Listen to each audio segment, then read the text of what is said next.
Yesus dikatai gila. Begini penjelasan Alkitabiah. Saya Pendeta Henry Tandianta, Master of Bibliology Studies dari Gereja Alkitab Allah Esa Firman Utama Gaifu. Yesus dikatain gila. Ya. Penjelasannya gimana Pak Dede? Oh gampang. Yesus dikatain gila itu ada nggak sih Pak di Alkitab? Ada di dalam Markus 3 ayat 21. Silakan dibaca ya, Markus 3 ayat 21. Ketika kaum keluarganya mendengar hal itu, maka mereka, kaum keluarganya itu ingin mengambil Yesus. Ya. Karena mereka berkata, "Iya, Yesus sudah tidak waras lagi." Yang ngomong siapa Pak? Kaum keluarganya.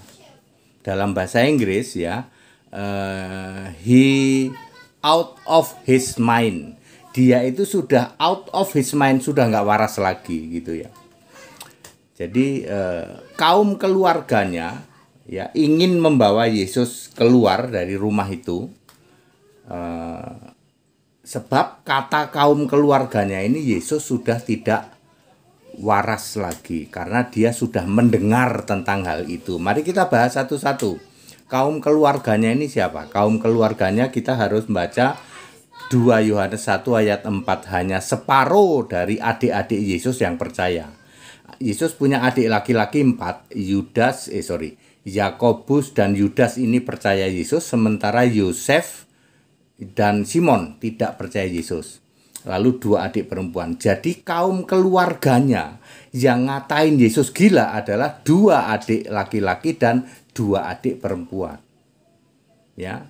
Ketika mereka mendengar apa? Sampai apa yang didengar oleh adiknya Yesus, yaitu Yusuf dan Simon dan 2 adik perempuan, sehingga dia ngatain Yesus gila. Sebab mereka mendengar Yesus menyembuhkan pada hari Sabat. Silahkan baca di ayat-ayat atasnya ya. Mungkin di ayat 3, ayat 4 gitu ya. Markus pasal 3.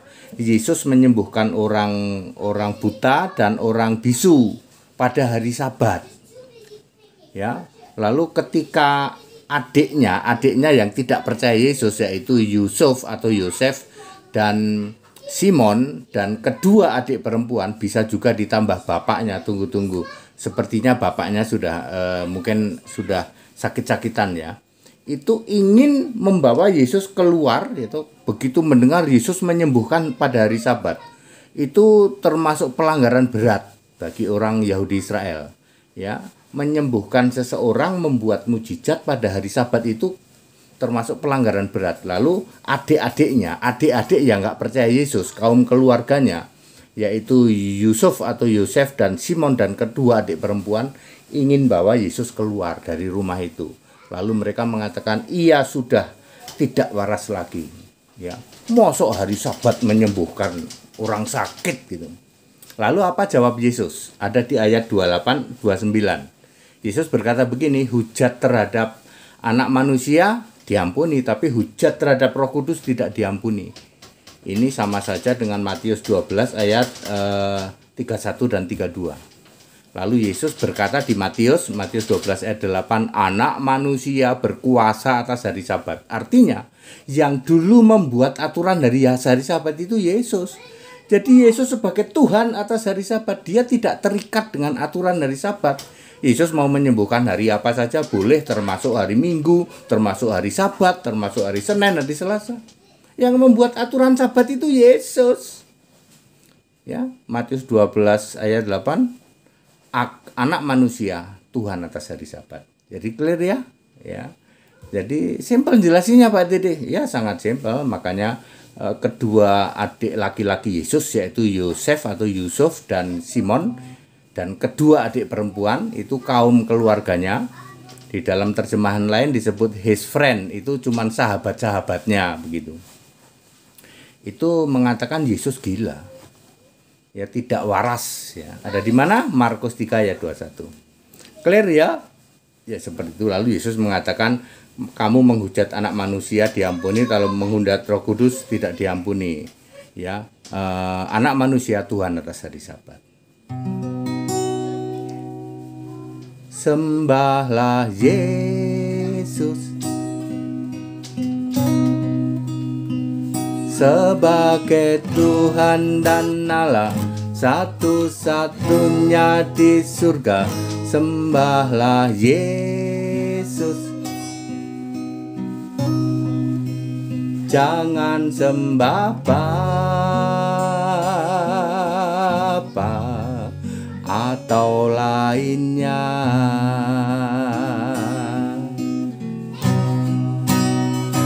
Sembah Yesus, dipastikan kita akan masuk surga, hidup kekal selamanya. Sembah Bapa atau lainnya, engkau pasti ke neraka, mati kekal selamanya. Jadi saya sudah sangat clear menjelaskan bagaimana saudara-saudaranya Yesus yang tidak percaya Yesus ya mengatakan Yesus itu gila. Lalu Yesus menjawab, ya, siapa menghujat anak manusia diampuni, menghujat Roh Kudus tidak diampuni. Ya, seperti itu. Yesus adalah Roh Kudus itu, ya. Sekarang Yesus sudah sebagai Allah, sebagai Roh Kudus itu. That's it. Segala hormat kemuliaan untuk Yesus itu satu-satunya Allah yang benar. Back to the scripture, kembali ke Alkitab, Anda dengan sangat mudah untuk menjawab segala sesuatu. Haleluya. Amin.